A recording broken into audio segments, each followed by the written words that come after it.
Kerala state sports കൗൺസിലിൻ്റെ ഇപ്പോഴത്തെ president ആര്? ശരിയുത്തരം option D U Sharaf Ali.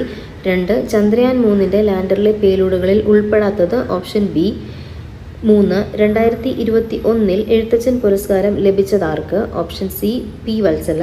4. 1.25 കോടി മലയാളികൾ എന്ന ഗ്രന്ഥം രചിച്ചതാര്? ശരിയുത്തരം option D EMS Namboodiripad. 5. 2022 Ezhuthachan പുരസ്കാരം ലഭിച്ച സേതുവിൻ്റെ കൃതികളിൽ ഉൾപ്പെടാത്തതേത്? ഓപ്ഷൻ സി നിഴലുറങ്ങുന്ന വഴികൾ. ഇന്ത്യ ദേശീയ ബഹിരാകാശദിനമായി ആചരിക്കാൻ തീരുമാനിച്ച ദിവസം? Option B August 23. വൈക്കം സത്യാഗ്രഹത്തിന് നേതൃത്വം നൽകിയതാര്?